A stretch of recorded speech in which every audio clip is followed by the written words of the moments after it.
Well, the PAP team for East Coast GRC will stay on to defend their seats. This was the party's worst performing GRC in the 2011 general election. And since then, the team says it has engaged more deeply with residents. East Coast is now a 4-member GRC, reduced from a 5-member team. No change, but big change. That's how Manpower Minister Lim Swee Say described his downsized East Coast team. No change in the 4 candidates who will defend their seats. Besides Mr. Lim, there are 2 other office holders. Senior Minister of State for Trade and Industry and National Development Lee Yi-hsien and Minister of State for National Development and Defence Dr. Maliki Osman. Rounding up the team is Jessica Tan, Managing Director at Microsoft Singapore. Raymond Lim, who was part of the East Coast team, will retire from politics. His division function has been carved out as a single-member constituency. While the team is largely intact, there is a big change, said Mr. Lim. That's in the way the team has been serving the community since the 2011 general election. In the 2011 polls, the East Coast PAP team saw its share of the votes drop by 9 percentage points to about 55% compared to the 2006 general election. In both the 2011 and 2006 polls, the PAP faced off against the Workers' Party. Mr. Lim said it's a lesson learned. It's a very strong reminder of something that I have always believed on the first day, since the first day I entered politics, is that the people do not care how much you know until they know how much you care. So right off the bat, post-GE 2011, the East Coast team adopted a strategy of what Mr. Lim described as deep engagement and mass personalization. This involved small group outreach and chat sessions between MP and residents. I do it block by block. So block by block. So one week, resident from this block. Next week, resident from another block. So in this way, through this very deep engagement, each session may be 30%, 50%, at most 70%. I'm able to talk to my residents. I can look at each and every one in their face. I can address each and every one of their concern, and they can see me personally in action. The message given to us was that we need to listen more to Singaporeans. We need to connect with them deeper, understand their concerns. So we did not waste any time. Immediately post-2011, we decided to go on, head on, and respond to that very feedback that we were not listening. True or not, it doesn't matter. That's what we have been told. So we went out and we listened. Mr. Lim also disagreed that one way to make the ruling party work harder is to vote in the opposition. We do not need another drop of 5 percentage point for us to continue to improve. In fact, if there's another drop of 9 percentage point, we won't be their MP anymore. Right? I think that is very simple.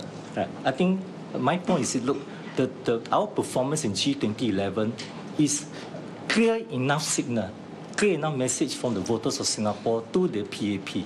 Right. And we take that very seriously.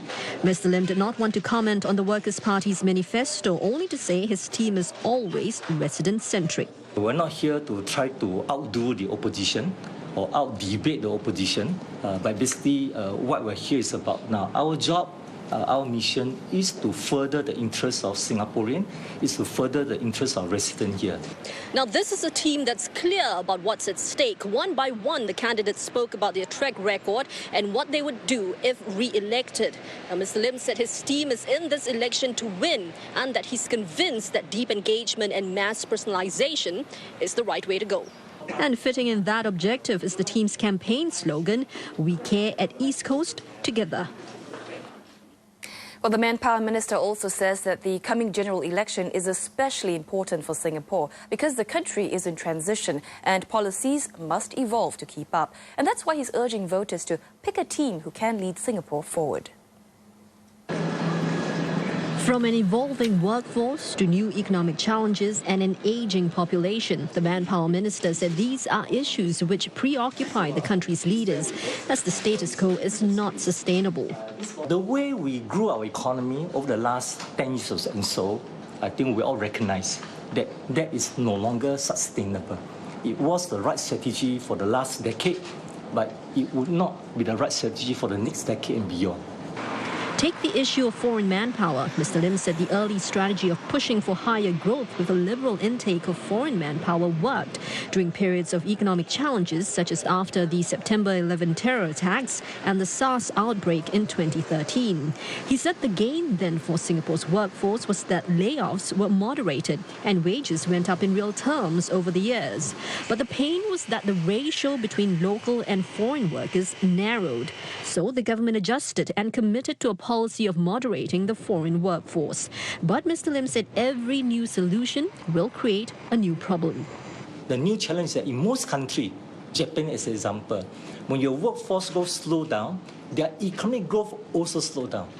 And when the economic growth slow down, there will be fewer opportunity, unemployment will go up, structural unemployment will go up, underemployment will go up.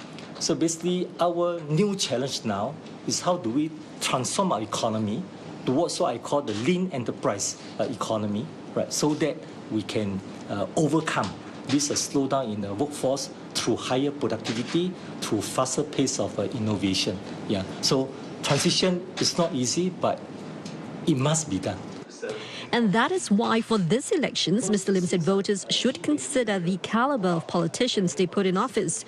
Now, so I think at the end of the day, this GE, yes, it's important to make sure that at the local level, we are electing people who can serve the community at the local level. But I think even more important is for us to put together a team, right, to ensure that we can lead, we can serve Singapore at the national level, right, for the next 10, 20, 50 years. And Mr. Lim said he's committed to do what he can to help the PAP nurture its fourth generation leadership to bring the country forward. I'm not young anymore. I'm 61 this year. In fact, equally, if not important tasks that I commit myself to do is that I will help support PM to nurture, to groom my successor. Yeah, not immediately, because I say there are a lot of things that I want to do, want to see through. But at the same time, I'm committed to groom my future successor so that the next manpower minister will not only be younger than me, but even better than me, more effective than me. If elected, he said he will press on with what he has committed to as manpower minister, that is to strengthen the Singaporean core in the workforce.